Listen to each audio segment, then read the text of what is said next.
할렐루야. 만나 뵙게 돼서 반갑습니다. 저는 인천의 마가의 다락방 기도원과 교회를 섬기는 김성준 목사입니다. 제가 작년 5월까지 아프리카 케냐에서 선교사로 사역을 했습니다. 선교사로 살면서 가장 힘든 것은 개인 영성 관리하는 게 너무 힘들거든요. 물론 이제 주일날 현지 교회에 가서 예배도 드리지만 여러분 아시다시피 우리는 우리 말, 우리 곡조, 우리 정서로 예배드려야 제일 은혜스럽습니다. 그렇죠? 그래서 한국에서는 안 그렇다가도 밖에 나가서 괜히 아리랑 곡조 들려오면 막 눈물도 나고 가슴 찡한 것처럼 우리는 우리 말, 우리 정서가 있어야 되는데 그런 게 하나도 없다 보니까 굉장히 제가 영적으로 고갈되는 걸 느꼈습니다. 그러다가 이제 한국에서 동역하던 사역자들이 추천해 주신 영상이 있어서 봤더니 박한수 목사님 유튜브였습니다. 제가 박한수 목사님 영상을 정말 하루에도 한 번씩 꼭 챙겨보면서 제 메마른 마음에 얼마나 단비같이 적시면서 살았는지 모르겠습니다. 그래서 개인적으로 제가 눈에 볼 때는 익숙한 재단입니다. 근데 여기를 제가 이렇게 와서 또 말씀을 섬기게 됐다니 또 이보다 더 큰 영광이 없는 것 같습니다. 또 박한수 목사님께서 마가의 다락방 자주 와주셔서 섬기시거든요. 굉장히 또 사람들도 많이 오고 저희끼리 그냥 농담으로 박한수 목사님 우리 부원장 같다 너무 자주 오신다 막 그러는데 어쨌든 그만큼 사모하는 분들이 많습니다. 또 이번에 미국 가시면서 본인이 많이 와주셨으니까 이번에 좀 품앗이 좀 하자고 빚 좀 갚으라고 그러셔가지고 제가 어떻게 또 박한수 목사님이 하시고 제가 대신하고 그럴 그릇은 안 되지만 어찌됐든지 이렇게 잠시 자리 비우신 동안 섬길 수 있어서 얼마나 감사한지 모르겠습니다. 기도로 세우신 재단인데 제가 누구 끼치지 않고 하나님께 영광 돌리도록 여러분 기도 많이 해주시기를 바랍니다. 저에게는 눈에 넣어도 아프지 않은 딸이 한 명 있습니다. 그리고 주머니에 넣고 다니고 싶을 정도로 귀여운 아들이 하나 있고요. 부인도 하나 있습니다. 있는데 결혼을 한 번만 했다는 사실을 알아주시기를 바라고 올해로 제가 결혼한 지 이제 9년 차가 됐습니다. 이제 9년 차가 됐고 올해 저희 딸이 초등학교에 들어갔는데요.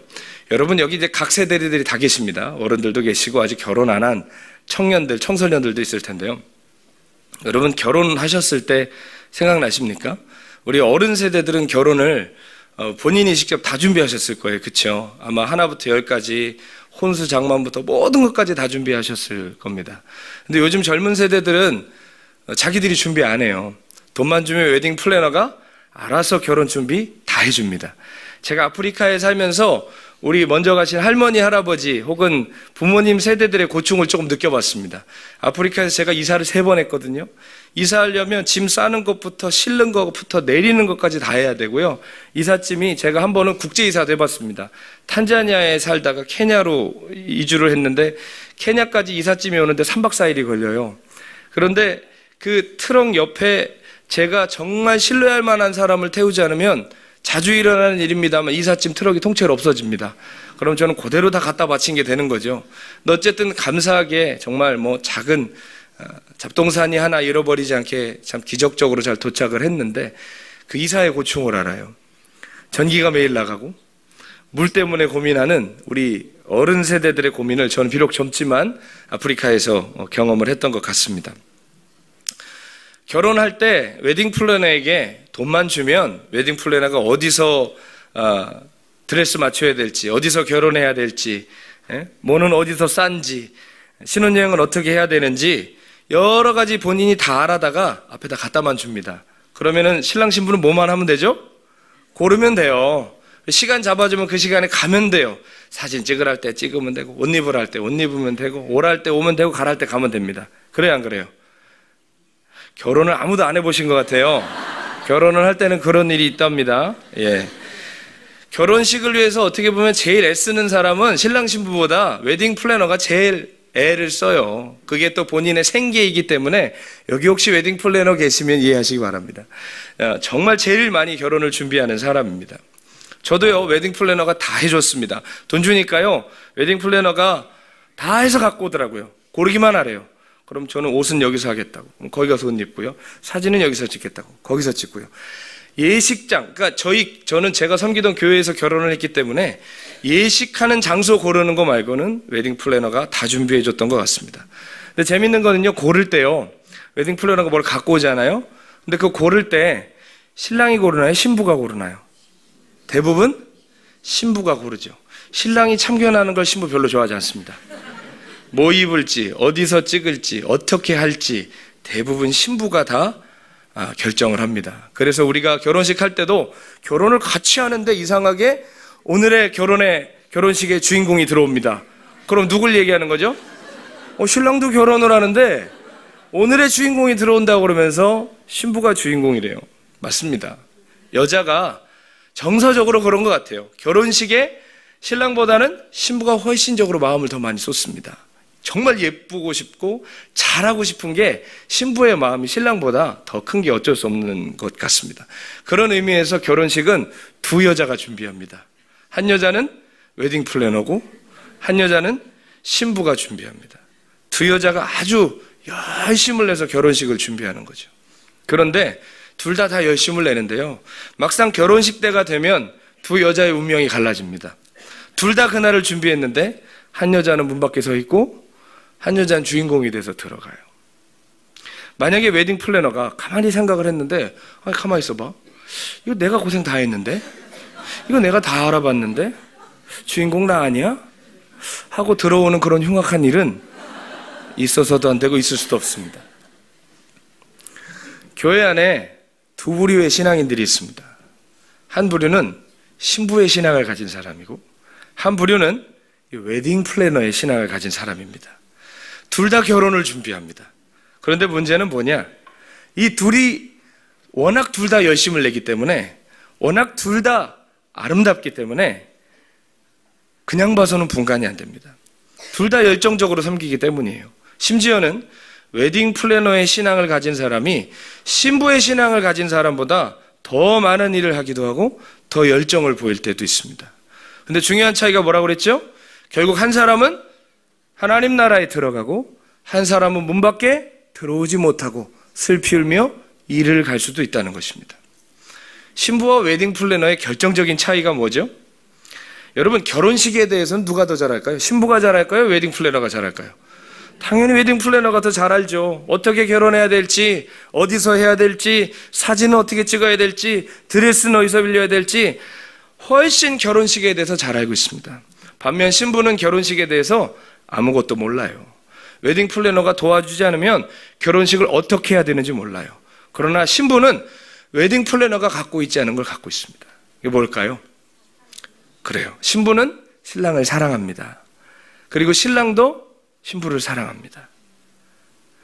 웨딩 플래너가 만약에 와서 나 이 신랑 안다고 그러면 그거 큰일 나는 거 아니에요? 굉장히 큰 의심사항 아닙니까? 예. 웨딩 플래너는 결혼식에 대해서만 알지 신랑을 알지 못합니다.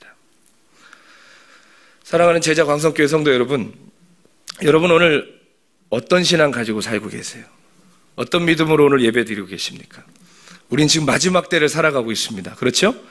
오늘 우리 성가대도 제가 참 좋아하는 찬양, 주님 다시 오심에 대한 우리 귀한 찬양을 우리에게 들려주면서 그래, 우리가 여기 머무는 게 아니라 다시 오실 우리의 신랑이 계시구나 라는 마음을 여러분 갖게 되셨으리라 믿습니다. 마지막 때라는 게 뭘까요? 우리 신랑이신 예수님이 다시 오시는 것입니다. 그때가 가까웠다 하여서 우리에게는 그날이 마지막 날이다 라고 이야기하는 것이죠. 성경의 마지막 이야기는 어떤 이야기로 끝나죠? 결혼 이야기로 끝나요. 요한계시록에 보면 최후 심판이 끝나고 하나님 나라에서 무슨 일이 벌어집니까? 어린 양의 뭐 그런 게 있어라는 표적인데요. 그런 게 있습니다. 어린 양의 혼인잔치 이야기로 성경이 끝나요. 예식하는 이야기로 끝난단 말이에요. 그러므로 우리의 신앙은 결국은 장차 하나님 나라에서 열릴 어린 양의 혼인잔치에 참여하는 것입니다. 우리는 그 결혼을 기다리는 신부들이에요. 여러분, 교회는 주님의 신부입니다. 아멘. 성도는 주님의 신부입니다. 아멘이시죠? 여러분, 주님 오심을 기다리십니까? 우리가 재림을 보다 잘 이해하려면 유대인의 결혼 풍습을 잘 알 필요가 있습니다. 왜냐하면 성경에 예수님께서 재림에 대해서 얘기하실 때 그게 유대인들의 결혼 풍습에 있는 동선과 똑같거든요. 유대인들은 어떻게 결혼하냐? 한국 사람들은 결혼 참 간단하게 합니다. 돈만 잔뜩 들이지 정말 예식도요. 제가 어제도 예식장 갔다 왔는데 예식장에서 주문을 했더래요. 40분 안에 끝내달라고. 아니 들인 돈이 얼만데, 갖다 바친 돈이 얼만데 40분 만에 끝내달래요. 여러분 다른 나라 가보셨습니까? 아프리카에서 결혼식 혹시 초대받으시면 가지 마십시오. 그날 여러분 큰일 나는 날입니다. 그날 아침부터 밥 3그릇 드시고 가셔야 됩니다. 해가 질 때까지 놀아요. 뛰고 춤추고 막 이러거든요. 그거 정말 힘듭니다. 세상에서 제일 짧은 결혼식은 대한민국 결혼식 같아요. 둘이 남자랑 여자랑 만나서 양가가 이제 상견례하고 날짜 잡죠. 몇 월 며칠에 어디서 결혼합시다 하면 그날 모여서 정말 결혼합니다. 그리고 뿔뿔이 흩어지는데요. 유대인의 결혼은 그렇게 단순하지가 않습니다. 두 남자 여자가 이제 연애를 했든지 혹은 대부분 고대에는 어떻게 했죠? 양가 부모님이 또 결정하는 경우가 있습니다. 우리 옛날처럼. 그래서 양가가 모여서 함께 만나는데요. 아내에게, 이 아내 될 사람에게 포도주 한 잔을 따라주면 이 아내가 이 포도주를 마시면 내가 이 남자의 부인이 되겠다는 승낙이에요. 그렇게 되면 양가가 기뻐하면서 어떻게 하냐면 그날 정혼식을 합니다. 우리를 치면 약혼식인데 우리는 약혼식이 서로 한 가정과 한 가정이 약속만 한 거지 법적인 효력이 있습니까? 없습니까? 없는데 유대인들은 약혼이 실제로 법적으로는 부부가 된 거예요. 법적으로는 부부가 됐는데 실제로 잠자리는 가질 수가 없어요. 신약성경에 보면 요셉과 마리아가 정혼한 사이였는데 아직 동거하지 아니할 때에 마리아가 성령으로 잉태된 것이 나타났더니 그랬죠. 예, 그게 그거예요. 약혼을 다 했는데 아직 동거하기 전에 잉태를 해버렸으니 이게 누구인지 모르는 그 사건이 벌어졌다는 겁니다. 유대인들은 정혼을 하고 어떻게 하느냐? 그 자리에서 신랑이 내가 1년 안에 당신을 데리러 오겠어. 나는 지금부터 돌아가서 처소를 예비할 겁니다. 어디서 많이 들어본 대사죠? 예수님이 뭐라고 그러셨어요? 제자들 보고 내가 가는데 왜 간다고요? 처소를 예비하러 간다. 이 유대인의 결혼 풍습이에요. 처소를 예비하러 간다. 그러면 남편이 이제 사랑하는 그 여자를 데려올 생각에 들떠서 막 집을 짓겠죠. 그럼 여자는 뭐 해야 돼요? 집에서 기다리기만 해야 되나요?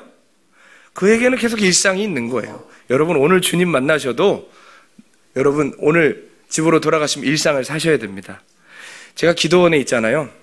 밤이나 낮이나 기도원에만 계신 분들 계세요. 그건 주님 기다리는 거 아니에요. 주님 그렇게 기다리면 안 돼요. 아멘? 우리 삶의 현장에서 주님 만나야 합니다. 아멘? 직장 다니시다가 학교 다니다가 삶의 현장에서 충성하고 증인으로 살다 주님 만나야지 산에 올라와서 주여 주여 부르짖는다고 마라나타 마라나타 부르짖는다고 주님 땡겨서 오시지 않습니다. 근데 그런 분들 자꾸 세상을 등지라는 건 세상과 결별하라는 게 아니라 세상의 가치와 그 영을 등지라는 것인데 우리는 아예 세상을 등지려고 그러죠. 그건 건강한 신앙이 아닙니다. 자, 그렇게 하고 신부는 무엇을 하느냐? 그날도 빨래 해야 돼요. 그날도 반 매야 돼요. 그날도 허드렛일 해야 되지만 그 마음은 항상 누구를 기다려요?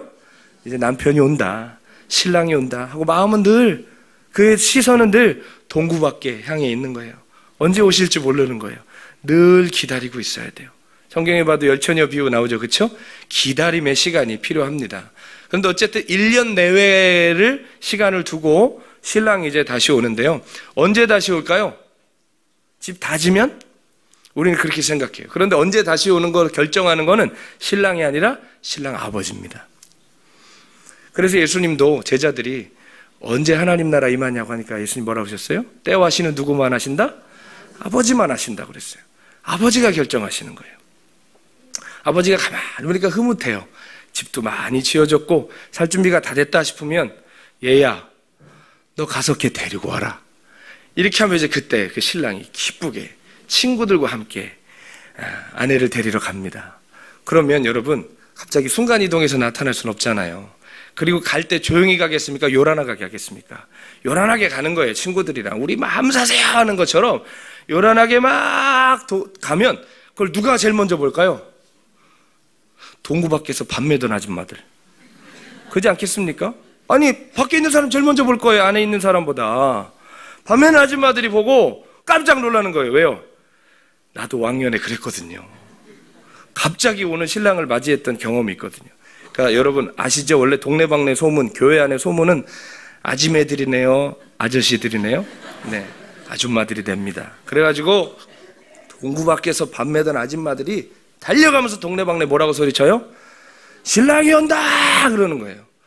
예수님이 여처녀 비유하실 때도 신부들이 먼저 신랑 오는 걸 안 게 아니라 밖에서 누가 소리를 질러요. 신랑이 온다고. 신랑이 온다고 소리를 지르니까 어떻게 하는 거예요? 그때 이제 준비한 신부와 준비 안 한 신부가 갈라지는 거예요. 급하게 신부가 그 소식을 듣고 막 먼지 털고 가서 친구들의 도움을 받아 옷을 갈아입고 신랑을 맞으러 가는데, 재밌는 건 신랑이 집까지 안 와요. 집까지 안 하고 동구 밖에서 이렇게 들어와가지고 마을 어귀에 서 있으면 신부가 친구들과 같이 가서 신랑을 맞이합니다. 그래서 우리가 바울 사도도 서신서에 보면 주님의 재림에 대해서 주님이 공중에 재림하시고 성도들이 공중으로 올라가 주님을 영접한다고 그랬죠? 아니 가려면 천국까지 가야지 왜 공중에서 만나냐고요. 그렇죠? 근데 그게 이 결혼 풍습을 빗대서 얘기한 거예요. 이해하십니까? 그래서 그때 신부를 데리고 이제 자기 집으로 처소로 가는 겁니다. 그래서 거기서 이제 드디어 동침을 하는 거예요. 같이 잠자리를 같이 하는 결혼이 되는 건데, 그렇다고 해서 결혼이 성립이 된 게 아닙니다. 잠자리를 갖고 나서 남편 되는 사람이 다음 날 이제 선언을 해요. 이 여자가 나를 기다리며 정절을 지켰습니다. 그럼 친구들이 나가서 이제 선포합니다. 이 결혼은 성립됐습니다. 신부가 신랑을 기다리며 그 정절을 지켰습니다. 라고 해야 결혼 끝납니다. 1년이 넘어가요. 네. 우리의 결혼과 정말 다르죠. 결혼이 참 복잡합니다. 그러나 유대인들의 이 고대의 결혼 풍습을 알 필요가 있는 것은 성경의 재림의 동선을 그대로 보여줘요. 그렇죠? 예수님 말씀하신 게 좀 풀리시죠? 뭐 안 풀리면 어쩔 수 없고요. 네. 신부가 꼭 준비해야 되는 게 있습니다. 뭘까요? 돈인가요?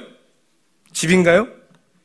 뭘 준비해야 되죠? 신랑을 향한 사랑을 준비해야 돼요. 신랑을 향한 정절을 준비해야 됩니다. 신부가 다른 거 다 준비해놓고 사랑 잃고 정절 잃으면 그 신부는 혼인잔치 못 들어가는 거예요. 마지막 때를 사시는 제자 광성교회 성도 여러분, 여러분 참 신앙, 참 믿음, 참 복음만에 사시고자 이 제장 광성교회까지 오신 줄 압니다. 여기 계신 분들 중에 예수님 믿게 된 지 얼마 안 된 분들 별로 없을 겁니다. 저도 별로 없는 데서 목회하기 때문에 얼굴 보면 압니다. 다 오래되신 분들. 오늘도 새 가족이 왔다는데 알고 보면 헌 가족입니다. 예, 장로님, 권사님, 집사님 다 옛날에 열심히 하시던 분들 오셨습니다. 절대로 문자적 의미의 새 가족은 많이 안 오실 겁니다. 왜 그러냐? 이 시대가 그래요. 이 시대가 바른 믿음 생활하고자 성도들이 살고 싶어서 참 목자와 깨어있는 교회를 찾아 대거 이동하는 현상이 지금 한국교회 안에 벌어지고 있습니다. 일산에만 있는 게 아니라 인천도 그렇고요, 서울도 그렇고 전국 곳곳에서 일어나고 있습니다. 예전에는 불신자들이요 전도를 받아서 천막 치고 십자가만 꽂아놔도 오던 시대가 있었는데, 죄송한 얘기지만 지금도 그런 일은 있을 수 있지만 실은 그런 큰 흐름은 끝났습니다. 지금은 오히려 어떤 일이 벌어지죠? 교회 안에 이미 들어와 있는 신자들이 참된 복음과 거듭남을 사모하면서 깨어있는 교회를 찾아 이동하는 시대가 되어버렸습니다. 학자들은 혹은 불만인 사람들은 이거 수평이동 아니냐, 이게 뭐가 성장이냐, 바람직하지 않은 현상이다 라고 말하지만, 그렇게 그냥 현상으로 분류해내기에는 너무 가짜 교회가 많습니다. 너무 병든 교회, 복음에 역행하는 교회가 많습니다. 저는 우리 마가의 다락방 교회 성도들 보고 얘기합니다. 오죽하면 여기까지 오냐고, 오죽하면 산골짜기까지 오냐고. 우린 주일날 밥도 안 주거든요. 밥도 안 주는데 왜 오냐고. 주차장도 후진데 왜 오냐고. 저희는 예배당만 덜렁 있어요. 화장실도 완전 재래식 화장실이에요. 그런데 왜 오냐고. 그냥 그렇게 얘기하지만 왜 오는 줄 아는 거죠. 오죽하면 오겠냔 말이에요. 상담을 평일날 받아보면 여러분, 기도원까지 오시는 분들 보통 분들이 아닙니다. 상담을 받아보면 정말 이 사람 얘기는 TV에 나와도 되겠네, 그럴 만한 삶의 무게를 지신 분들도 많아요. 근데 재밌는 건요, 많은 분들이 부끄럽지만 교회 안에서 상처 입고 온 분들이 많습니다. 예, 정말 돈 바치고 생명 바치고 삶을 다 바쳤는데 배신당하고 사기당하고 고통 중에 울부짖다 분들이 얼마나 많은 줄 몰라요. 지금 시대가 그렇습니다, 여러분. 그렇게 여기까지 오실 때 쉽게 오셨겠습니까? 아까 새 가족들 일어나셔서 인사하시는데 장로님 계시고 권사님, 집사님 계시는데 속으로 그런 생각했어요. 얼마나 많은 또 저분들도 눈물과 결단 속에 오셨을까? 여러분, 교회 쉽게 옮길 수 있는 거 아니잖아요. 얼마나 많은 결단과 눈물 속에 오셨어요. 예전에 계시던 교회 얼마나 사랑하셨어요. 얼마나 헌신하셨어요. 떠날 수밖에 없는 이유가 있었잖아요. 그 눈물과 결단을 가지고 여러분 여기까지 오셨습니다. 주님의 날 준비하기 위해서, 거룩한 신부의 신앙을 갖기 위해서 여기 오셨습니다. 내 사랑하는 여러분, 정말 그 마음 그대로이신가요? 주님을 향한 그 열정과 사랑의 마음이 여전히 변함이 없으신가요? 모순적이게도요, 많은 사람들이 열심 내다가 신앙 잃어버립니다. 되게 모순이에요, 그렇죠? 대강 다니다가 신앙 잃을 것 같지만 실은 뭐 대강 다니다 잃을 신앙이 어디 있습니까? 대강 다닌다는 것 자체가 신앙이 없는 거죠. 예? 그렇지 않겠어요? 혹은 우리가 뭐 이슬람이 들어온다? 그걸로 신앙 잃지 않아요, 우리. 동성애가 몰려온다? 더 똘똘 뭉치죠, 더 정신 차리고. 그러지 않겠습니까? 근데 대부분 우리의 신앙이 어디서 위기가 오냐? 주님을 위해서 열심 낸다 할 때 놀랍게도 위기가 그때 온다는 겁니다. 신부 신앙으로 시작했다가 웨딩 플래너 같이 끝납니다. 주님 기다린다고 하고 주님 오실 날이 가까웠다고 하면서 주님 오신다고 소리만 치는 동구박 밥 매던 아줌마 신앙으로 끝납니다. 성령으로 시작했다가 육신으로 마치는 경우가 얼마나 많은지 몰라요. 여러분, 결혼식 자체에 너무 신경 쓰시다 보면 신부가 아니라 웨딩 플래너 되는 겁니다. 동구 밖에서 신랑 오는 소리에 너무 집중하다 보면 신부가 아니라 밤매는 아줌마 되는 겁니다. 사역과 열심은 지금 내게 많을 수 있어요. 무슨 장도 맡고 무슨 팀도 맡고 뭐 여러 가지 형태로 교회에서 사역을 섬기고 있고 나 없으면 안 될 것처럼 생각하지만 혹시 우리 마음에 사랑은 식어가고 있지 않은지 우리가 반드시 돌아봐야 합니다. 우리가 마지막 때의 징조와 정보에 대해서는 빠삭합니다. 그런데 정작 하나님 우리에게 요구하시는 순종의 삶에는 큰 구멍이 나 있지 않은지 우리가 반드시 돌아봐야 합니다. 여러분, 요즘 사람들이요, 신앙을 성경으로 안 배우고 유튜브로 배웁니다. 온갖 말세의 징조들에 대한 영상이 유튜브에 정말 많죠? 설교 영상만큼 많아요. 어디서 선교사로 파송받지도 않은 사람이 본인이 선교사라고 하면서 뭐 온갖 얘기를 다 하는데요, 가만히 들어보면 마지막 때라 그런지 피해야 될 거 많더라고요. 분별해야 될 거 많고 대적해야 될 거 많더라고요. 그러나 그에 못지않게 검증되지 않은 자료도 많아요. 편향된 영상들도 많아요. 아님 말고 하는 인간들도 많아요. 그래서 생기는 문제가 있습니다. 뭘까요? 넘치는 정보들로 우리의 머리를 가득 채워요. 마지막 때 나는 구별될 거야. 마지막 때 나는 미혹에 빠지지 않을 거야. 그래서 온갖 정보들을 가득 채우지만요, 정작 하나님 말씀에 순종하고 예수님 닮는 삶에는 구멍이 크게 난 사람들이 많습니다. 위조지폐 감별사들이 여러 위조지폐 연구하는 줄 아십니까? 위조지폐 감별사들은 눈만 떴다 하면 진짜 지폐만 계속 연구합니다. 진짜 지폐 분별할 줄 알면요, 위조지폐 그냥 눈에 들어온대요. 근데 우리는 어때요? 진짜 찾겠다고 가짜만 파헤쳐요. 본질보다 현상에 집중해요. 신랑보다 신랑 오는 소리에 더 집중해요. 그러다 보니까 어떻게 되겠습니까? 빈대 잡으려다가 초가상관 태운다고 그러죠? 오는 소리 기다리다가 마음을 잃어버립니다. 저는 이러한 현상을 광명한 미혹이라고 이름을 붙여봤습니다. 따라해 보겠습니다. 광명한 미혹. 우리가 미혹이라고 그러면 어둠과 함께 온다고 생각하죠. 맞습니다. 대부분의 미혹은 어둠과 함께 옵니다. 그러나 어둠과 함께 오는 이 미혹은 뻔한 미혹이라 분별할 필요가 없습니다. 여러분, 동성애의 분별이 필요합니까? 동성애는 죄입니다, 여러분. 놀라운 사실이네요. 대답을 안 하시다니. 죄송합니다. 동성애 죄입니다. 이거 분별이 필요하세요? 다원주의는 죄입니다. 무신론도 죄고요. 그렇죠? 이런 어둠의 영이 주관하는 시커먼 색깔들이 있어요. 그럼 딱 봐도 시커멓기 때문에 저건 미혹인지 대번합니다. 우리가 시뻘겋게 오는 것도 이거 이상해, 대번 알아요. 우리는 아닌 건 아닌 거로 분명히 얘기해야 됩니다. 죄는 죄라고 얘기해야 돼요. 그런데 우리가 그 속에서 정말 조심해야 될 게 뭐냐면, 우리가 혹여나 분별하기 위한 정보를 많이 알고 있다 하여서 우리가 깨어있는 건 아니라는 거죠. 오히려 분별을 위한 분별 그 자체가 우리에게 미혹이 될 수 있어요. 이해하십니까? 그래서 광명한 빛으로 오는 거예요. 분별해야 돼, 마지막 때 준비해야 돼라고 오지만 실은 그 지식 자체가 우리를 신부로 만들어주는 것이 아님에도 불구하고 내가 뭐 좀 안다, 뭐 좀 익혔다, 뭐 좀 깨달았다 하여 내가 신부라고 착각하는 그런 미혹 속에 빠져서는 안 될 것입니다. 많은 결혼 정보를 꿰고 있다 하여서 그게 훌륭한 신부가 되는 게 아니죠. 그건 웨딩 플래너가 더 잘합니다. 계속 강조하고 있지만 웨딩 플래너는 혼인잔치에 못 들어갑니다, 여러분. 신부가 아니기 때문이에요. 아무리 분별하고 지식을 쌓고 온갖 무브먼트는 다 하고 피켓 들고 어디 가서 서 있을 정도로 열정을 보이셔도 그게 우리를 신부라 증거하는 것은 아니라 이 말입니다. 그것을 할 일을 한 것뿐이지 그게 우리의 신앙을 대변하는 것은 아니라는 거예요.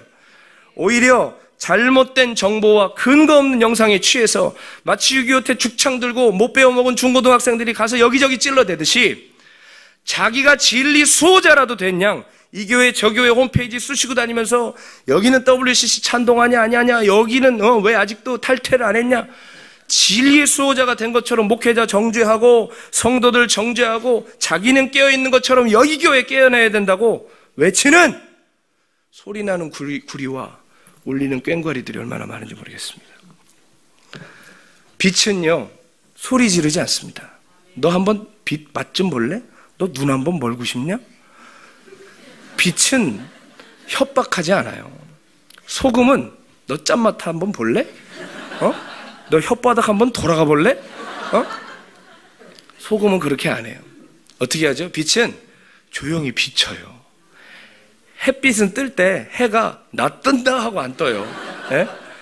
그냥 뜨면 어둠은 물러가요.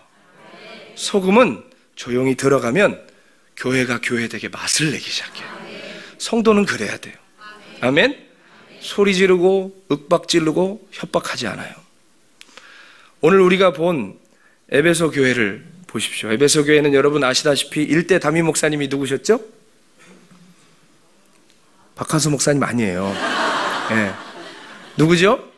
바울이에요, 바울. 이대 목사님은? 네. 아볼로. 3대 목사님은? 세례 요한은 참 벌써 돌아가셨고, 사도 요한. 네. 여러분, 쟁쟁한 목사님들이 담임하시던 교회입니다. 그렇죠? 자랑스러울 만할 거예요. 그리고 얼마나 잘 배웠는지 오늘 사도 요한은, 주님은 에베소 교회를 향해서 뭐라고 말씀하십니까? 너는 주님께 인정받을 만한 행위와 수고가 있다. 또한 악한 자들을 용납치 않고 자칭 사도들이라 하는 자들의 거짓을 너네는 드러내는 그 분별력과 결단이 너에게 있었다. 잘했단 소리예요, 못했단 소리예요? 잘했단 소리예요. 열심히 냈단 얘기예요. 게다가 참고 견디고 게으르지 아니한 충성도 너에게 있었다. 쉽게 말하면 결혼식 준비 잘했다는 겁니다. 하나도 모자람 없이 결혼식 준비 잘했다. 근데 주님 뭐라고 하셨죠? 아주 중요한 지적을 하셨습니다. 뭐라고 말씀하셨습니까? 내가 너를 책망할 것이 있는데 뭐를 잃어버렸대요?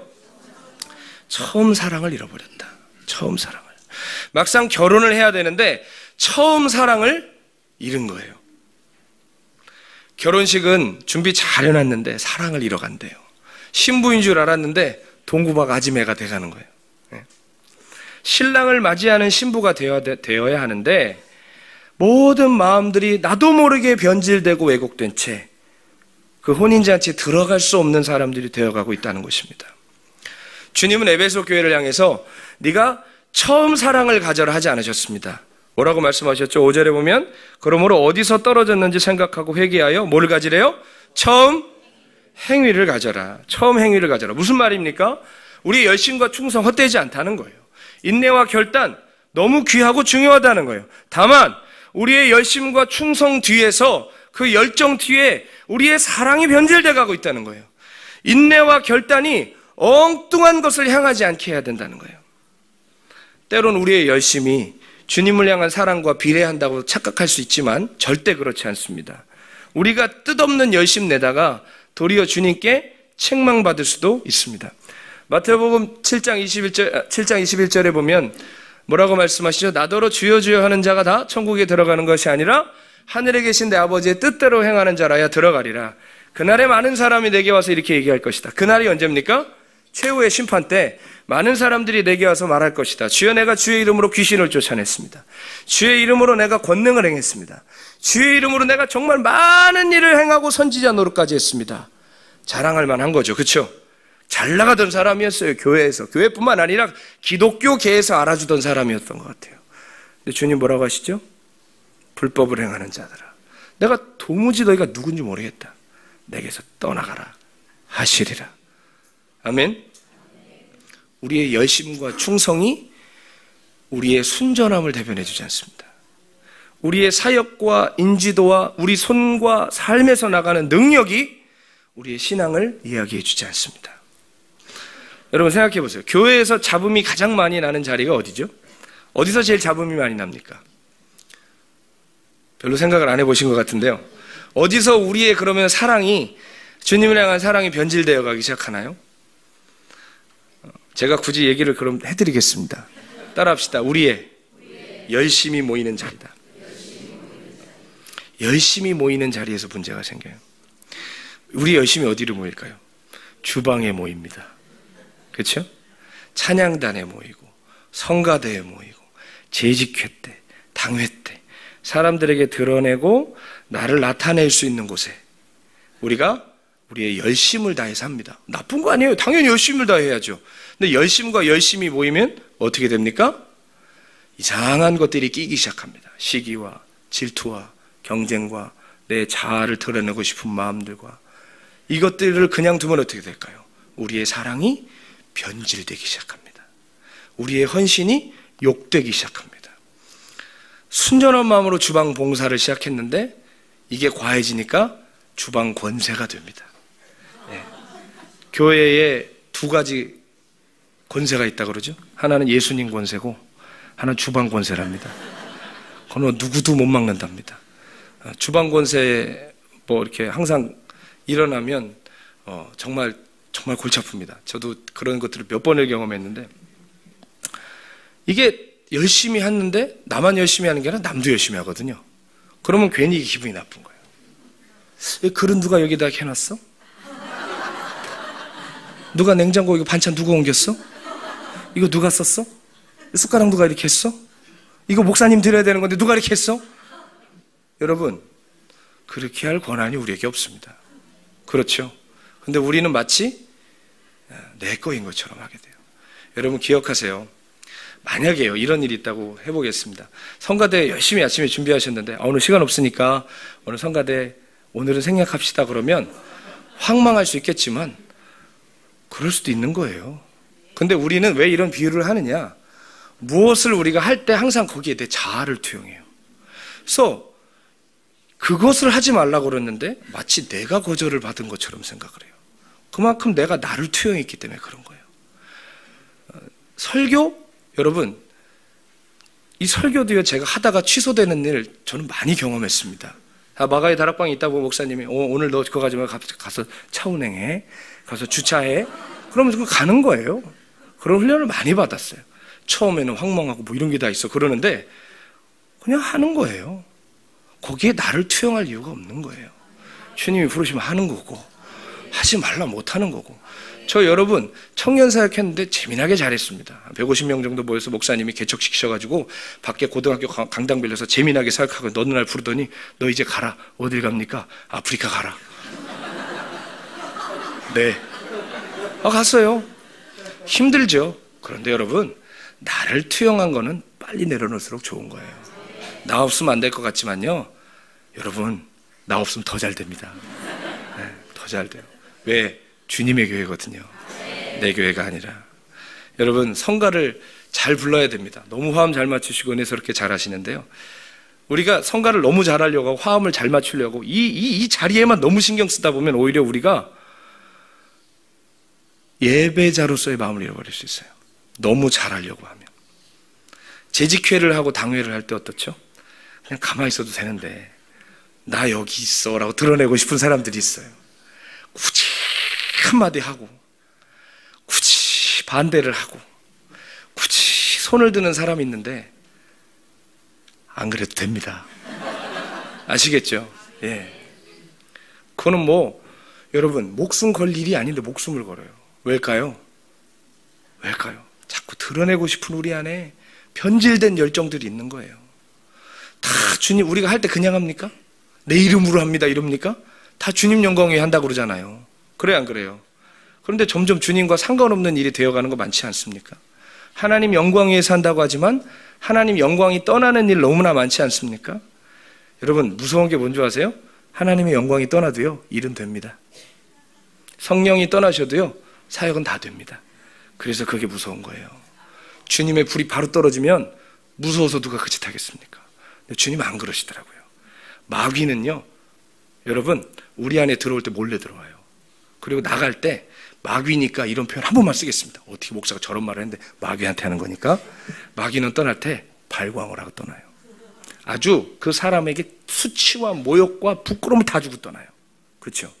근데 성령님은 우리 안에 오실 때 어떻게 오시죠? 표적과 기사로 오시잖아요. 방언을 주시고 눈물을 주시고 회개가 터지고 알게 오시잖아요. 근데 떠날 때 어떻게 떠나실까요? 조용히 떠나십니다. 슬퍼하시면서 조용히 떠나요. 그래서 우리가 모르는 거예요. 내가 지금 주의 영광에 살고 있다고 생각하는 거예요. 이거 하면 영광 받으신다고 생각하는데 성령님 이미 떠나셨을 수도 있습니다. 여러분 우리가 그거 두려워해야 돼요. 주님 위에 한다고 해서 주님 일이 아니에요. 주님이 함께 하실 만한 일을 하고 주님이 함께 하실 만하게 과정을 가져야 주님이 하시는 것입니다. 이렇게 여러분 우리의 사랑이 변질되는 것은 시커멓게 혹은 시뻘겋게 변질되는 게 아니라 열정과 충성의 가면 뒤에서 변질되기 때문에 우리가 그걸 눈치를 못 채는 거예요. 예배는 기가 막히게 준비하는데 본인은 예배에 실패합니다. 방송실에 계신 분들 조심하셔야 됩니다. 뒤에서 엔지니어 하시는 분들, 예배 준비하시는 분들, 남들은 예식장 다 들어가고 자기 못 들어가요. 자꾸 얘기해 죄송합니다만 우리 성가대도 마찬가지고 찬양단도 마찬가지고 남의 찬양을 듣고 예배를 듣고 나는 예배에서 탈락돼서 가인의 예배를 드리게 될 수도 있는 거예요. 교회에서는 대표 기도 시키면 잘하는데 본인의 개인 기도가 무너진 분들도 계실 겁니다. 교회에서는 그렇게 충성되고 아름답고 열심히 하시는데 집에 가면 괴물이 되는 사람도 있습니다. 그러면서도 우리가 무엇으로 자위하죠? 나 제자광성교회 다녀. 나 마지막 때 준비하려고 예전 교회 거 장로도 내려놓고 왔어. 박한수 목사님 내가 목양을 받아. 여러분 착각하시면 안 됩니다. 제자광성교회 다니는 게 우리의 신앙이 아닙니다. 박한수 목사님의 목양을 받으신다고 그게 천국을 보장해 주는 것이 아닙니다. 아멘? 제가 기도원에서 사역하죠. 우리 기도원은 주차장이 입구와 출구가 따로 없습니다. 입구와 출구를 같이 써요. 그러다 보면 차가 들어오면 다 돌려놔야 돼요. 그래서 여러분 마가의 다락방 기도원에 오시면 두 군데서 하나에서 저를 볼 겁니다. 설교단에서 보든지 주차장에서 보든지. 저는 설교 안 하면 항상 주차하거나 청소합니다. 어쨌든 차를 이렇게 돌려놓고 이렇게 집회가 끝나잖아요. 그럼 사람들이 우르르 몰려옵니다. 그럼 막 이제 차도 빼줘야 되고 막아놓고 치워야 되고 막 이럽니다. 여기도 주차 대란이신 것 같아요. 주차는 예배의 시작입니다. 이렇게 써놓으신 거 보니까. 예. 자, 제가 공감합니다. 제가 처음 집회 다닐 때 물을 언제 마셔야 될지 모르겠더라고요. 그래서 엄청 고민했는데 제가 알았어요. 목마르면 마시면 되더라고요.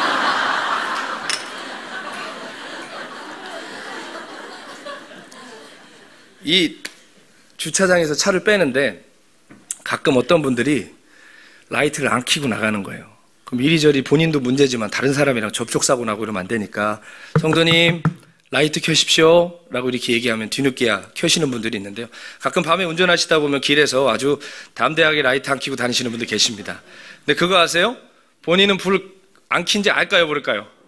몰라요. 자기가 불 켠 줄 알아요. 불 켠 줄 알고 가요. 왜일까요? 가로등이 너무 하나거든요. 주변에 불빛들이 너무 하나거든요. 불 킨 줄 알아요. 근데 언제 자기가 불 꺼진 줄 알죠? 터널에 들어가고 혼자 한적한 산길에 들어갈 때 자기가 불 꺼진 줄 아는 거예요. 사랑하는 여러분, 제자광성교회에 임한 주님의 임재와 주변의 성도들의 기도와 그 신앙이 내 불이라고 생각하시면 안 됩니다. 가로등 같은 이 은혜의 불빛과 다른 차들이 내뿜는 그 라이트가 내 빛이라고 생각하시면 안 됩니다. 험한 산길과 터널을 들어가면 내 신앙의 견적이 그대로 나와요. 저도 박보영 목사님이랑 만 16년 됐습니다. 17년 차 지금 있고 살아보고 사역하고 항상 곁에 있었습니다. 아프리카 갈 때 빼고는. 근데 아프리카가 저한테는 아주 중요한 계기였습니다. 마가의 다락방에서 있었습니다. 저 집회 23살 때부터 다녔습니다. 여러 은사 능력들 경험해 봤습니다. 제 신앙인 줄 알았습니다. 아프리카 가서 박 목사님이 저랑 일부러 작정하시고 2년 동안 연락을 단절하셨습니다. 거기서 혼자 떨어져서 살면서 내 신앙의 견적을 그대로 봤습니다.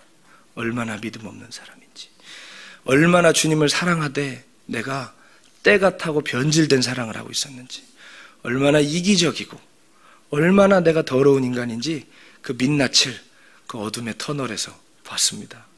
그래서 예수 처음 믿는 사람처럼 다시 시작했습니다. 나 죄인이구나.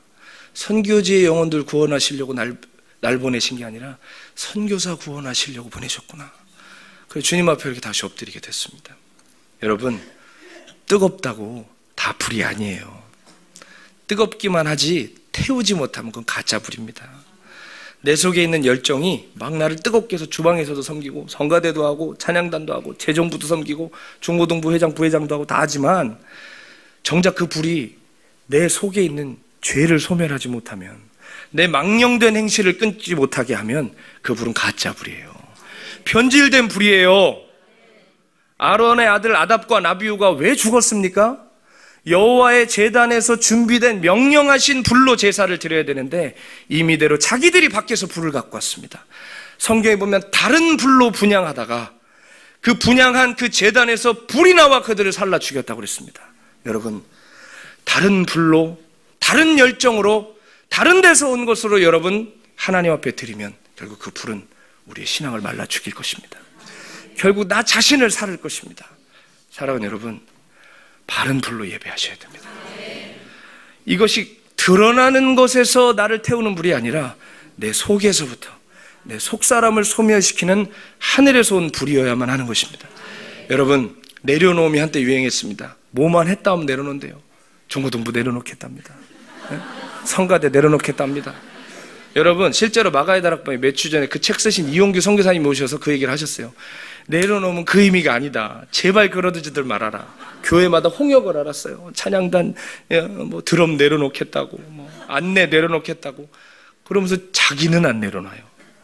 이것저것 내려놓겠다는 사람들은 많은데 자기 내려놓는 사람 못 봤어요. 선교사로 나가려면 다 포기해야 되더라고요. 뭐 살던 집, 뭐 다니던 모든 것, 배우던 것, 어쨌든 많던 적던 간에 포기하고 가야 되더라고요. 다 버리고 온 줄 알았는데 끝까지 따라온 놈이 있는데 자아가 따라왔더라고요. 땅 끝까지 따라오더라고요. 자아는. 여러분, 돈 갖다 바쳤다는 사람 많이 들었습니다. 자기 집 갖다 바쳤다는 사람 많이 들었습니다. 근데 자기를 갖다 바쳤다는 사람 본 적이 없습니다. 주님께 드리는 산제사는 무엇이죠? 우리를 드리는 것입니다. 나 자신을 내려놓는 것입니다. 아멘? 이게 주님 받으시는 산제사죠. 많이 아는 것이 바른 신앙이 아니라 한 걸음이라도 살아내는 게 바른 신앙입니다. 손에 있는 죽창을 내려놓으세요. 아멘? 수건을 드세요. 남들의 발을 닦아주세요. 막연한 열심 내지 마시고 주님 뜻대로 사세요. 주님 돌아가시기 전날 밤에 내가 새 계명을 너에게 준다. 서로 사랑하라 그러셨습니다. 요한복음 분명히 얘기합니다. 내 계명을 지키는 자라야 나를 사랑하는 자니, 나를 사랑하는 자에게 내가 나를 드러내겠다. 아멘? 내 계명이 뭐예요? 서로 사랑하라. 서로 사랑하라. 여러분, 박보유 목사님 잘 아시죠? 뭐라고 하십니까? 사랑할 수 없는 거 사랑하고, 용서할 수 없는 건 용서하고, 변명하지 말고 가장 낮아져서 남을 섬겨라. 여러분, 우리가 그렇게 낮아지고 깨어지고 용서하는 길을 가야 주님을 맞이할 수 있는 거예요. 요한계시록 마지막에 보면 혼인잔치에 참여하는 사람들이 흰 세마포 옷을 입었다고 그랬어요. 쉽게 말해 드레스 입었다는 거예요. 신부들이. 근데 드레스에 뭐라고 써 있어요? 따라합시다. 성도의 옳은 행실. 아멘. 신부의 예복은 뭐예요? 많은 지식이에요? 성도의 옳은 행실이에요. 성도의 옳은 행실로 예복을 입지 않으면 혼인잔치 들어갈 수 없습니다. 대단한 거 하려고 하지 마십시오. 먼저 가정에서, 우리에게 처해진 작은 자리에서, 우리에게 불러주시고 맡겨주신 그 영혼에게 먼저 서로 사랑하라는 주님의 계명을 행하세요. 우리의 충성 뒤에 뿌려진 무서운 자기 자랑의 씨앗 뽑아내셔야 됩니다. 열심 뒤에 숨겨둔 자아 추구 버리셔야 합니다. 그래서 정말 사랑밖에 남지 않은 신부로 다시 일어서기를 축복합니다. 제 간증 하나 하고 마치겠습니다. 저는 19살에 박보영 목사님 만났습니다. 대학교 막 올라가고 신학교 붙었는데 목사님 그때 만났습니다. 주님을 정말 뜨겁게 사랑했습니다. 제가 정말 제 삶을 다해 사랑했고, 우리 교회도 아닌데 시골에 어느 교회 부흥에 있다고 그래서 부럼으로 찾아갔다가 거기서 박보영 목사님 만났습니다. 목사님 부흥에 강사로 오셨는데, 그때 어쨌든 너 이렇게 하나님께서 데리고 가라고 그러셨다라고 하면서 저보고 전도사로 오라고, 이제 20살 막 되고 있는 저에게 그런 말씀을 하셨는데, 저는 대대로 장로교 집안입니다. 학교도 장로교 학교 나왔고, 증조할아버지도 장로교회 목사님이셨고, 근데 감리교 목사님이 저를 가자고 그러는데, 어릴 때부터 부모님이 그러셨거든요. 감리교회는 교회도 아니다 그러셨는데, 자존심 상했지만 그래, 주님께서 나를 이끄시나 보다 하고, 아니 그렇게 세뇌를 받았다 이 말이에요. 진짜 그렇다는 게 아니라. 그리고선 제 인생은 지금까지 감리교회 녹을 먹고 살고 있습니다. 어찌됐든지 이제 전도사로 가서 박보영 목사님이랑 살고 있는데, 이제 목사님이 기르시는 아이들도 이제 저도 같이 돌봐야 되는 게 됐고, 목사님 사역하시는 거 다 같이 하게 됐는데, 실은 이제 목사님이랑 저랑 원래 이제 기질과 기질로 하면은 전혀 다릅니다. 목사님은 성자 같으신 분이지만 저는 약간 좀 압력솥 같은 사람입니다. 이렇게 잘 끓으면 조용히 안 끓고 요란스럽고, 나 좀 보라고 막 이런 사람이에요. 막 열정이 넘치고 막 어디 가서 집회하고 막 이런 거 좋아하는 그런 사람이고, 그런 사역을 하기 원했는데, 살며 살수록 느끼는 게, 야, 박보영 목사님 계속 옆에 있다가 나 이거 사회복지사 되겠다 막 그런 생각 드는 거예요.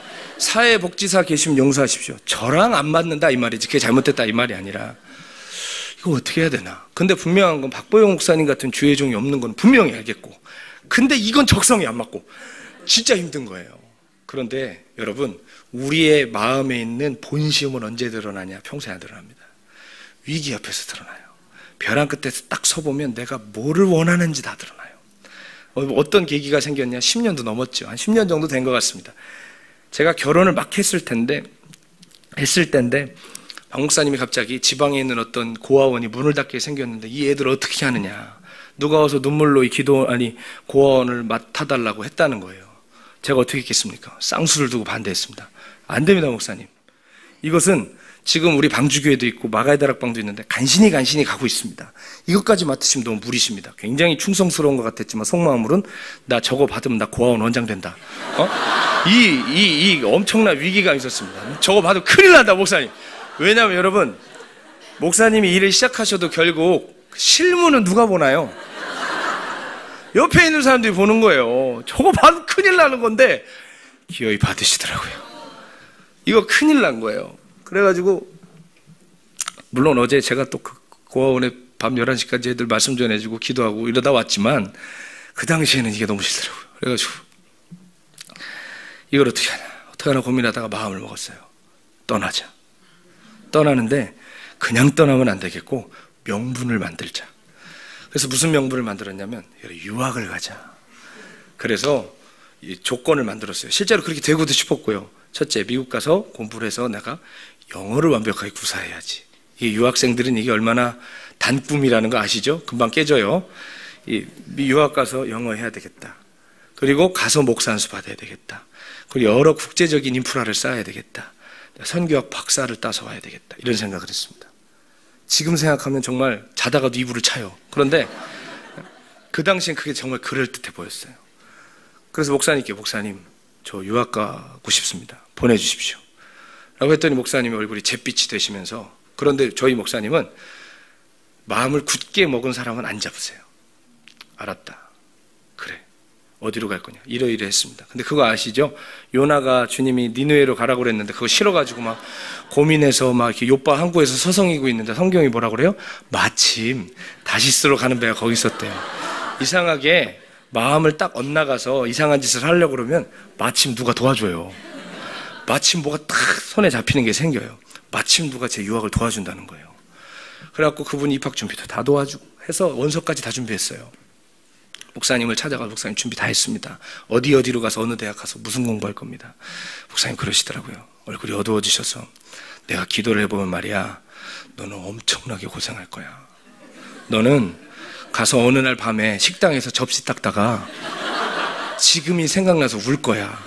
그렇지만 원하면 가라. 그게 뭘 가라예요, 그게. 그래가지고 근데 여러분 그런 거 있잖아요. 괜히 오기 부리고 싶은 거, 막 우기고 싶은 거. 그래서 목사님 접시 닦아도 좋습니다. 가보겠습니다.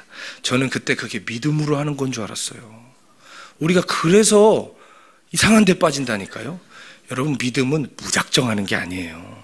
아시겠죠? 저는 그게 믿음으로 사는 시작이라고 생각했는데 그게 아니에요. 그래서 하고 있는데 이제 당회까지 열리고 장로님들 모셔다 놓고 이제 김성준 전도사, 그때는 전도사였으니까 이제 사임을 한다 위에까지 다 됐어요. 그래, 이제 믿음의 여정이 시작되는구나 라고 착각을 했어요. 근데 우리 아내가 뭐라고 하냐면, 아니 어떻게 기도도 안 해보고 이렇게 할 수 있냐요. 그럼 제가 겉으로는 뭐라고 하겠어요? 내가 이걸 기도를 안 해보고 하겠어? 안 해보고 했거든요. 기도를 하러 가자고 그러는데 솔직히 여러분 잘 아시죠? 기도하면 하나님이 못 가게 할 걸 아는 거예요. 그래서 요나도 다시스 가는 배 타고 기도했대요? 잤대요? 잤어요. 그러니까 저도 기도를 안 하게 되더라고요. 기도라면 왜 그런 거 있잖아요. 하나님 뜻을 알겠는데 내 뜻과 막 부딪히면 그게 아니었으면 좋겠는 거. 막 그때 그랬어요. 기도하지 않았어요. 그런데 가만히 생각해 보니까 그래, 만약에 접시를 닦는다면 박보영 목사님이 기도하시고 된다고 그러는 것 중에 안 된 게 없는데, 그래 난 진짜 접시 닦을 수도 있겠다.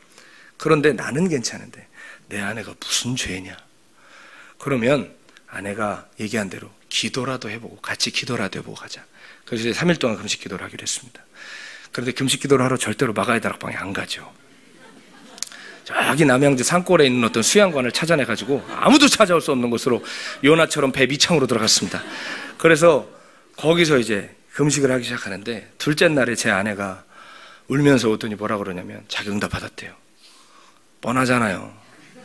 뭔데? 그랬더니 우리가 하나님께서 우리에게 맡기신 본분은 뭐가 되는 게 아니라 주님을 더욱 사랑하는 거라고 그러셨어요. 그러는 거예요. 근데 그게 그렇게 언짢더라고요. 마음에 부화가 나고, 나도 모르나? 내가 그걸 몰라? 여보, 난 내가 받아야 돼. 기다려. 기도도 안 하면서 그냥 하나님 앞에 그냥 싸우듯이 앉아 있으면서 그렇게 했던 거죠. 그렇게 해서 이제 셋째 날 마지막 날이 됐는데, 그 기도원 지기 권사님 부부가 박보영 목사님 밑에서 같이 살았던 전도사님의 부모님이셨어요. 그러니까 저를 잘 챙겨주셨는데, 그날이 수요일이었는데 오늘 우리 교회 부흥회가 있다고 가야 된다는 거예요. 권사님 저 금식하러 왔고 중요한 거 결정하러 왔다고, 부흥회 못 간다고. 그래도 가야 된다는 거예요. 계속 강요를 하시는데 그 교회가 선한복자 교회였거든요. 수지에 유기성 목사님에서 난 안 되는데 어른이 계속 하시니까 계속 거절하기가 죄송해서, 그래 그럼 마지막 금식을 부흥회에서 끝내자. 그래서 갔습니다. 그래서 이제 좀 앞에 쪽에 앉았어요. 앞에 쪽에 앉아서 이렇게 말씀을 듣는데, 그날 부흥회 주제가 전도예요, 전도. 그래서 부산에 크게 전도에서 부흥한 교회 강사님이 오셔서 말씀을 전하시는데 내심 반가웠어요. 왜요? 주제가 내려놓음 이런 거면 큰일 나거든요. 자기 부인 이렇게 하면 이건 안 되는 거예요. 근데 전도가 토픽이다 보니까 괜찮은 거예요. 피해갈 수 있겠는 거예요. 근데 그분이 막 설교를 하시는데 다른 건 몰라요. 다른 건 모르겠는데 그거 하나 느꼈어요. 저 양반 주님 진짜 사랑하네. 전도를 그냥 교회 불리려고 한 게 아니라 주님 정말 사랑했네. 저분 주님을 사랑했구나. 그래, 하나님 주님을 사랑하는 자와 함께 하시지. 그런 은혜를 받았어요. 그리고 나서 그분이 설교 끝나고 유기성 목사님 올라오셔서 기도 인도를 시작하시는데, 유기성 목사님 막 외치시는 분이 아니잖아요. 자, 우리 말씀 붙들고 기도하겠습니다 이렇게 하시는데, 주여 하고 부르는데 저도 모르게 갑자기 입에서 하나님 잘못했습니다 이 말이 나오는 거예요. 그러면서 잘못했습니다 하는데 눈물이 후두두두두 떨어지더라고요. 그러면서 하염없이 눈물이 나면서 하나님 잘못했다고 하면서 우는데 뭘 잘못한지 제가 알죠. 그런데 입으로 이거 안 하겠습니다라는 말은 제가 또 못하고 있는 거예요. 막 그러면서 잘못했다고 우는데 제 시커먼 속내가 다 보이더라고요. 하나님 영광 위해 한다고 그랬지. 결국은 제 영광인 거죠. 네가 선교사가 되기 위해 뭘 한다고 그랬지. 정말 선교를 위해 그런 게 아니라 저를 위해 그런 거죠. 그런 것들이 회개가 되면서 울고 있는데 갑자기 마음속 깊이 이런 음성이, 좀 슬픈 목소리의 음성이 들려왔어요. 내 종아,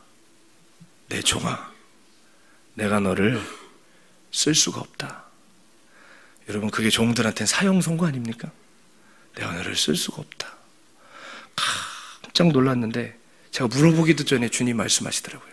내가 너를 쓸 수가 없는데 그것은 네가 영어를 못해서도 아니고 목사가 아니라서도 아니고 박사가 아니라서도 아니고 네가 뭐 국제적으로 대단한 것을 쌓지 않아서도 아니라 내가 너를 쓸 수 없음은 네가 나를 사랑하는 마음을 잃어가기 때문이니라 그러시더라고요.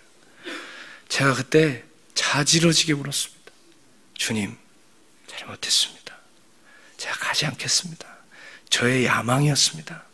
성전 세운다고 까불어댔지만 내가 바벨탑 쌓고 있었습니다. 불쌍히 여겨달라고 그렇게 울면서 주님의 긍휼로 말미암아 그렇게 다시스로 가던 저의 배가 돌이켜졌습니다. 사랑하는 여러분, 오늘 우리의 충성 뒤에, 열심 뒤에, 사랑한다는 고백 뒤에 감춰진 우리의 왜곡되고 변질된 사랑, 어그러진 충성, 내 자아 실컷 부여해놓은 내 왕국, 오늘 주의 말씀 앞에 드러나야 할 줄로 믿습니다. 정말 우리가 주님 오신다 징조만 보고 외치는 동구밖에 밥 매던 아줌마가 아니라 아무것도 몰라도 신부를 사랑하는 마음으로 혼인잔치에 들어갈 수 있는 거룩한 신부가 되기를 주 예수 그리스도의 이름으로 간절히 축원합니다. 기도하겠습니다. 하나님, 주님 그렇게 사랑해서 여기까지 왔습니다. 많은 것 포기하고 헌신하고 대가를 지불하고 제자 광성교회 와서 생명의 말씀 들으며 매주 살아갑니다. 그런데 주님, 열심 낸다 하고 충성했다 하지만 우리의 그 가면 뒤에 사랑이 병들어가고 우리의 헌신이 어그러져 가고 있지 않은지요. 불쌍히 여겨주시고 우리의 자아 투영하는 모든 것에서 벗어나게 하시고 순전한 사랑으로 주님의 신부로 준비되게 하여 주시옵소서. 사랑을 잃어 버림받는 자들 되지 않게 하시고 모든 것 잃어도 사랑이 더욱 커져가는 주님의 신부들 되게 하여 주옵소서. 축복하옵고 우리 구주 예수님의 이름으로 기도드립니다. 아멘.